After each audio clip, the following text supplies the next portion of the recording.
Shock ripped through Buckingham Palace when Prince William read Princess Diana's resurfaced letter aloud. Her words exposed deep truths and named Camilla directly, shaking the family to its core. Within hours, Queen Camilla, unable to bear the weight of Diana's voice, left the palace in tears, retreating into silence. The letter that wasn't supposed to resurface. It began with a package. No name, no seal, no explanation.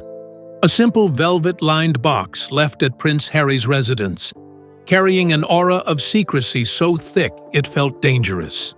When he opened it, his breath caught. Inside lay a sealed letter, the paper yellowed with time, but unmistakably real. Stamped on the wax was Diana's crest. His mother's hand had touched this. His mother's voice was inside it. Harry's hands trembled as he broke the seal. The opening line was like a blade. "My dearest boys, if you're reading this, something I feared has come true."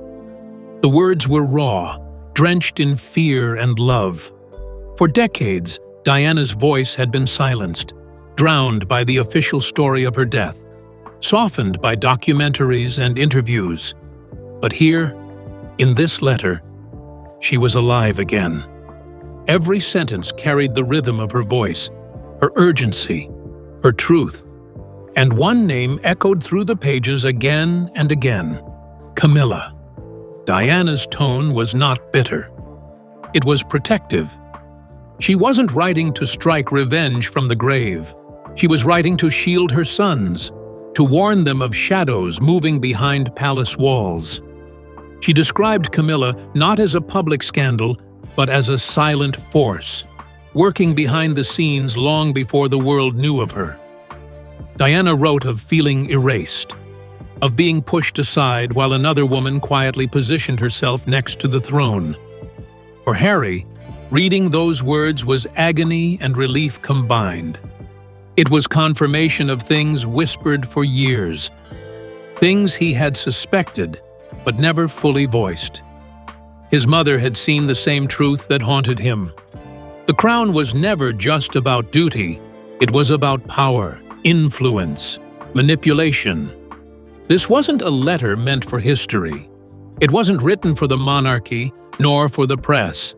It was written for William and Harry, two boys Diana loved more fiercely than anything else. And now, decades later, her warning had finally come back, shaking the ground beneath them. Harry held the letter for hours, reading and rereading until the words blurred with his tears. He knew he could not carry this alone. He knew only one other person had the right to see it. So he placed it back in its velvet box, closed the lid, and prepared to take it to his brother.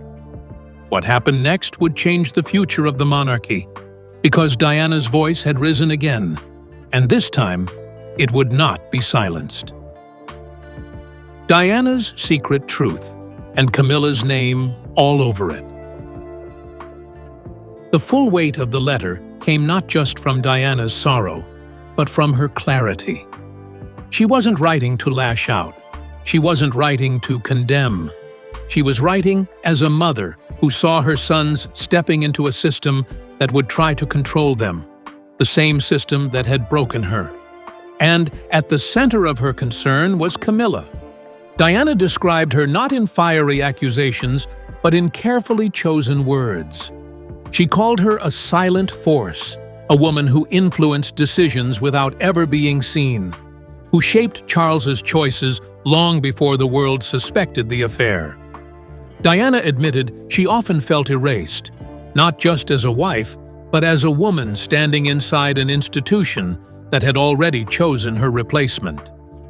The most haunting line came midway through.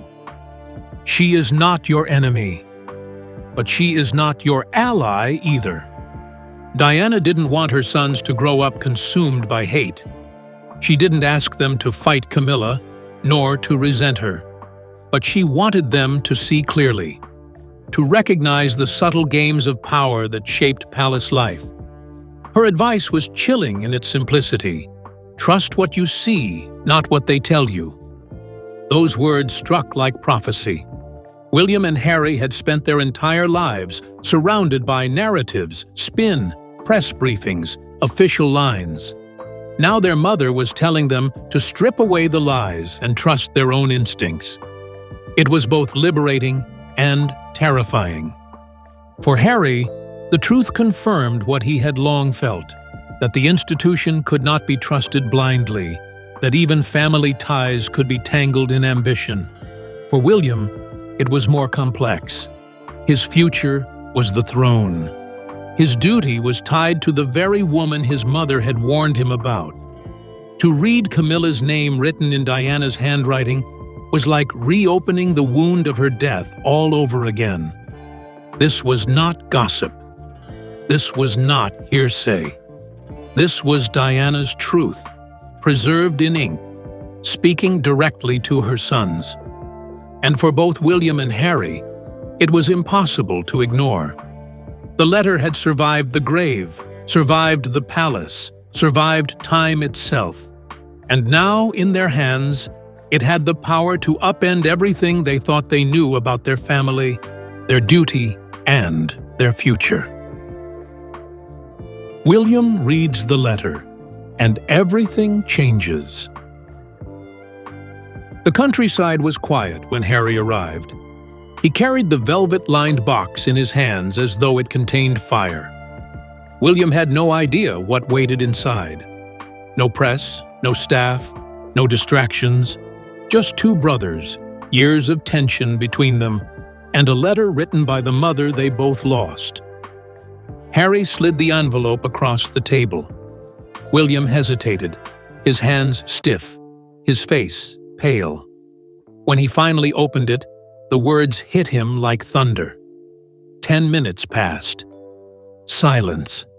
William's eyes scanned line after line, but his lips never moved. The only sound in the room was the faint creak of the old country house as the letter unfolded its truth. The changes on his face told the story. At first, shock, a kind of disbelief that his mother's voice could cut across decades so vividly. Then pain, raw and unguarded, as he saw her fears written in ink. Fears about him, about Harry, about Camilla. And finally, regret. A heavy, suffocating regret that pulled the air out of the room. When William finally spoke, his voice cracked. "I wasn't ready for this." For hours, the brothers sat in conversation, not princes, not heirs, but sons. They spoke about their childhood, their memories of Diana, their battles with the palace, and the choices that split them apart. The letter stripped away the layers of distance, leaving them exposed as two men who had lost the same mother, but carried that loss differently. Tears flowed freely. William cried not as a future king, but as a boy who had never healed. Harry cried as a man who felt vindicated, but broken all the same. Their pain was the same, yet their paths had made it feel so different. That night, for the first time in years, William and Harry were not rivals, not headlines, not symbols of division. They were brothers, and their mother's voice, echoing from the letter, had brought them back to that place again. The silence that followed was not empty. It was full of Diana. Queen Camilla finds out and breaks down. Secrets don't stay buried in the palace. A royal aide, passing by the countryside meeting, overheard fragments of the conversation. Enough to know Diana's name had been spoken. Enough to hear the tremor in William's voice. Hours later, that aide carried the whispers back to Camilla. Her reaction was instant. "Can I see it?" she asked, her voice tight with fear. The aide explained carefully. William refused to share it. Not yet. The letter was too raw, too painful. Camilla froze, her hands gripping the edge of the table. For a long moment, she said nothing. Then she walked slowly to the window. Her reflection stared back at her from the glass. The queen consort, the woman who had spent decades weathering public hatred, finally accepted by the crown. But in that reflection, she saw something else. Diana's shadow rising again, threatening to undo it all. Tears welled in her eyes. She pressed a hand to her face, then whispered words no aid expected. This wasn't supposed to come back. And just like that, the fortress cracked. The woman who had endured headlines, scandal, and blame for decades finally broke. Her composure collapsed, and the tears fell. She wasn't angry, she was heartbroken. That same night, Camilla quietly packed her things and left Buckingham Palace. No announcement, no convoy, no ceremony. She drove to Ray Mill House, her private sanctuary in the countryside, the place she had always run to when the world became unbearable. Behind the gates, she wept in silence. Away from cameras, away from Charles, away from the crown. To those close to her, it was a stunning reversal. Camilla had survived years of being the villain, years of rebuilding her image, years of earning her place. Yet one letter, written decades ago by a woman long gone, had undone that fragile stability. For the first time since becoming queen, Camilla felt her crown slipping. Not because of politics, not because of scandals, but because of Diana, the woman whose voice could still command the palace even from the grave. The brothers reunite in Diana's garden. Days after reading the letter, William and Harry returned to Kensington Gardens, a place that had been woven into the fabric of their childhood. The world admired it as a landmark of beauty, but to them it was sacred ground, their mother's sanctuary, where Diana had walked, laughed, and found moments of peace away from the palace glare. They arrived quietly, deliberately avoiding the gaze of the world. No aides, no titles, no cameras, just two men, stripped of duty, retracing the footsteps of Diana. For the first time in years, they were not heirs, not symbols, but sons. They reached the familiar bench where Diana had once sat with them, telling stories about ordinary life, shielding them from the suffocating pressure of royal expectation. They remembered her laughter ringing out under the trees, her arm around their shoulders, her insistence that they be children first before princes.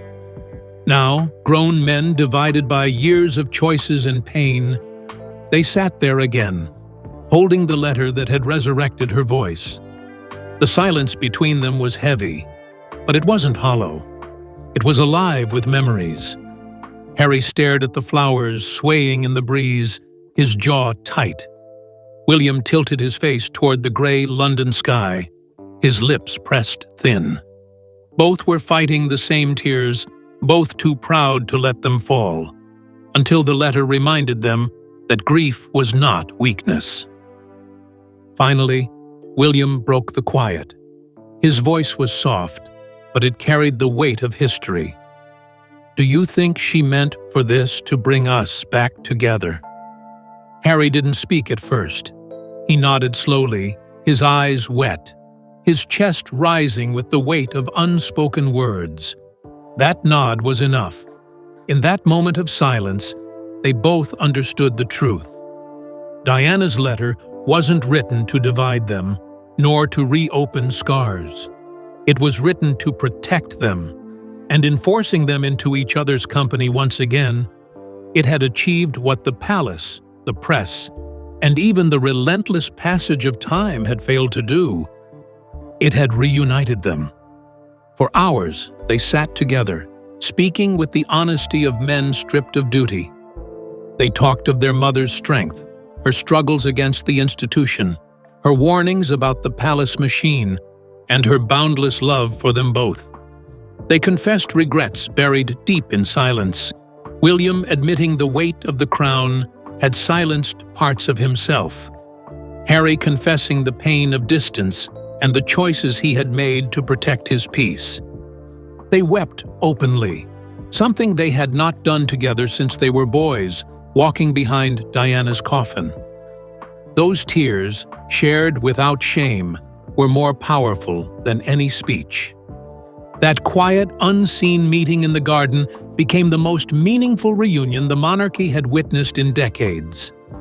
Not because of spectacle, not because of cameras, but because of its humanity. Two sons, two tears, one mother's voice, rising from the past to bind them once more. King Charles torn between two women, one gone, one beside him. When Charles was finally briefed on the resurfaced letter, his face fell instantly. The aide's words were blunt, almost surgical. Diana had written warnings about Camilla. His reply was soft, shaken, barely above a whisper. She wrote it? He didn't ask to see the pages. He didn't need to. Somewhere deep inside, he already knew exactly what they contained. Charles sat motionless for a long time, staring at the polished floor, his hands clenched in his lap. Those who later glimpsed him described his expression as haunted.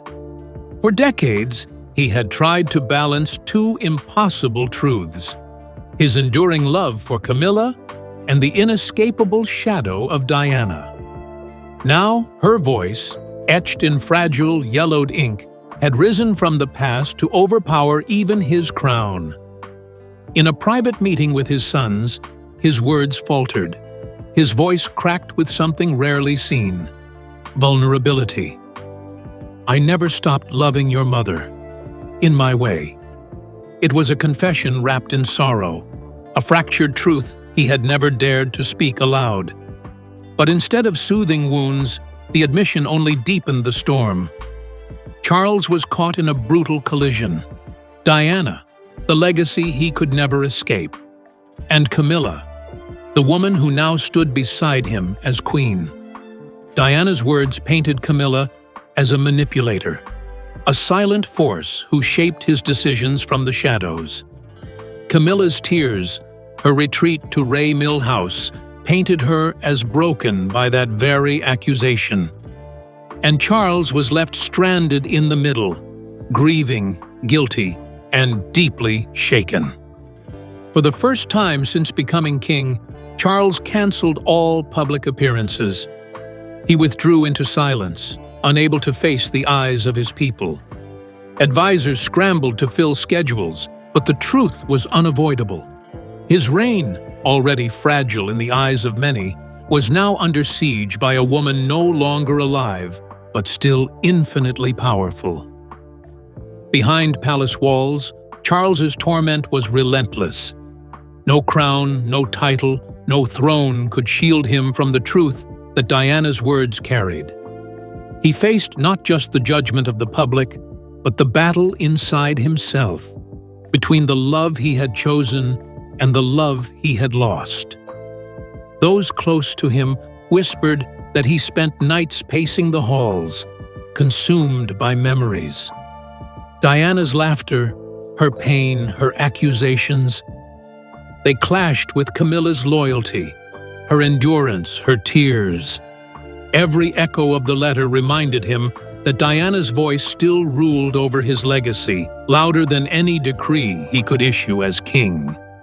And as her words spread beyond palace gates, across headlines, documentaries, and social media, one reality became clear. Diana's presence was not fading. She was still here, commanding the world, unsettling the throne, and fracturing the monarchy from within. Charles had fought for decades to have Camilla by his side. But now, with a few lines of ink, Diana had returned to remind him that his past was never truly buried. It lived on in his sons, in the public's memory, and in the letter that had shattered his fragile peace. The battle was not political. It was not ceremonial. It was human. And as long as Diana's letter echoed across the kingdom, Charles would remain trapped between two women, one gone, one beside him, and a love story that could never find its ending. The media firestorm. Diana's voice shakes the world. It took less than 2 days for whispers of the letter to slip beyond palace walls, and once the truth broke, the world erupted like a storm. Within 48 hours, every major newspaper splashed the same headline across its front page. Diana warned her sons about Camilla. What began as a guarded family secret had transformed into a global firestorm. Social media lit up. TikTok, YouTube, and Instagram became battlegrounds of memory and outrage. Hashtags like #Diana's letter, #Camilla exposed, and #Royal Reckoning trended for days. Clips of Diana's old interviews resurfaced, her voice echoing as if she had never left. One line, in particular, spread like wildfire. "There were 3 of us in this marriage, so it was a bit crowded." Decades later, those words carried a blade-like sharpness that pierced through time. Royal experts described it as a voice from the grave shaking the monarchy. Historians dissected her phrases, journalists debated her warnings, and millions online flooded timelines with support. For young people, Diana became more than a memory. She became a symbol of truth in a world that no longer trusted gilded thrones. One TikTok creator summed up the sentiment that gripped a generation. She was vulnerable, fierce, real. "She's the only royal I trust." That single quote was shared over 1 million times, cementing Diana's image not as a tragic figure, but as a warrior of honesty in a kingdom built on silence. For Buckingham Palace, silence became the chosen strategy. But every day, Camilla remained quiet. Suspicion grew. The public didn't see dignity in her silence. They saw guilt. Every hour of her absence made the narrative stronger. Diana had spoken, and the monarchy was scrambling to contain her voice. Even veteran commentators, usually sympathetic to the crown, admitted the scale of the storm was unlike anything the palace had faced since Diana's death. "This isn't just scandal," one analyst said. "This is Diana herself, rising again to command the world's attention." The monarchy could not control it. The letter was no longer paper tucked in an envelope. It had become a movement. And the question echoed everywhere, from London to Los Angeles. If Diana's words were true, what did that mean for the woman now wearing the crown? Camilla disappears, and her approval crashes. As headlines spread like wildfire, one figure retreated into silence: Camilla. For 2 weeks, she canceled every event, every royal engagement, every appearance by Charles's side. The Queen Consort, once a steady partner in the spotlight, simply vanished. Buckingham Palace offered no explanation, and the absence only fueled speculation. Behind closed doors, Camilla drove to Ray Mill House, her sanctuary in Wiltshire. The iron gates shut, the curtains were drawn, and the Queen Consort disappeared into private shadows. Insiders revealed her state of mind with chilling honesty. She's not angry. She's heartbroken. The woman who had endured decades of being painted as the villain now faced a force she could never fight: a ghost. Diana's words carried more weight than her own presence. Every sacrifice, every year she had spent rebuilding her public image, collapsed in an instant. Her last words to a confidant were devastating in their clarity. "You can't defend yourself against a ghost." Polls soon reflected the impact. Approval ratings for Camilla plummeted, especially among younger voters. Those under 40, the generation raised on documentaries, headlines, and viral clips of Diana, turned against the Queen Consort in sharp numbers. For them, the contrast was undeniable. Diana represented truth, Camilla represented betrayal. Within palace corridors, aides whispered fears they had never spoken aloud. Her position suddenly felt fragile. Yes, the crown was hers, but for the first time, it seemed unsteady, almost temporary. Every step she took to rebuild her image was undone by one stroke of Diana's pen, one aide admitted. Meanwhile, pressure mounted on the monarchy. Could Camilla remain queen consort with Diana's warnings ringing across the globe? Could Charles stand firmly by her side while the world measured him against the wife he lost? Camilla's retreat spoke louder than any statement. She had faced protesters, journalists, even public fury in the past.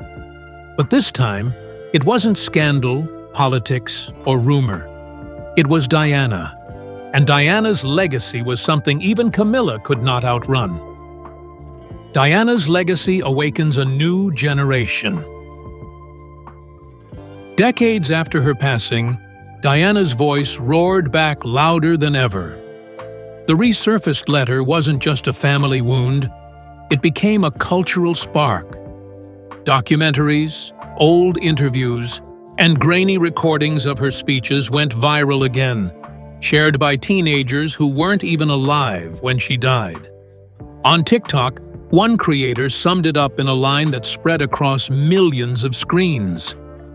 "She was vulnerable, fierce, real. She's the only royal I trust." Another clip showed Diana speaking softly about her sons, whispering, "I want them to grow up feeling love, not duty." Young audiences replayed it endlessly, framing her as the princess who spoke human truths in a palace built on silence.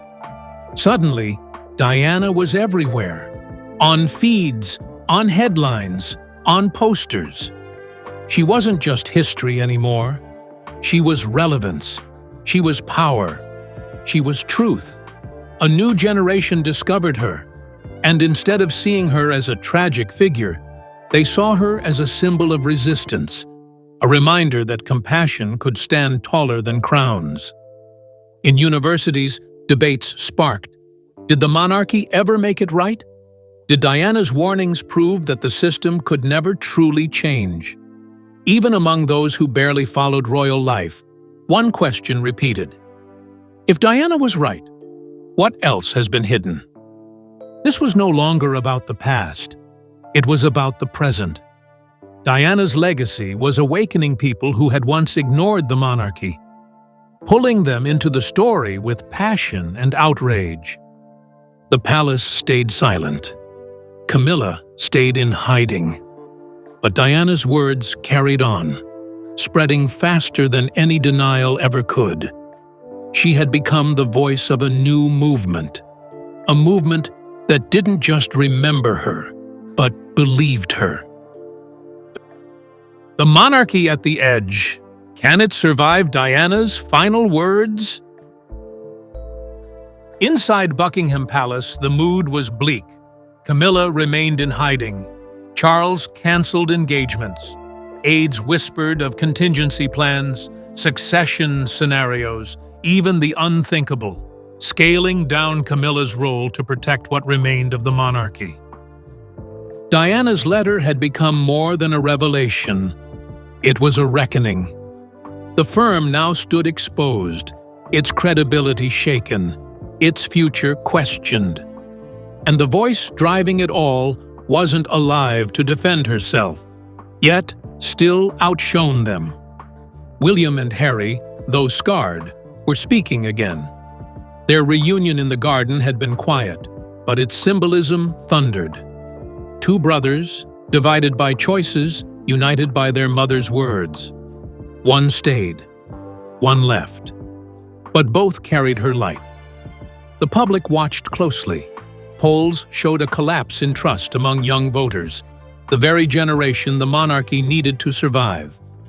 One analyst told the BBC, "This is the biggest test of legitimacy since Diana's death. And it comes from her, once again." Camilla herself summed up the crisis in her private words, "You can't defend yourself against a ghost." And she was right. Diana's letter didn't just shake the crown, it cracked it. Every tradition, every polished event, every gilded surface seemed fragile now against the ink of one woman's truth. The monarchy faced a choice: cling to tradition and risk losing the people, or embrace the transformation Diana had demanded for her sons.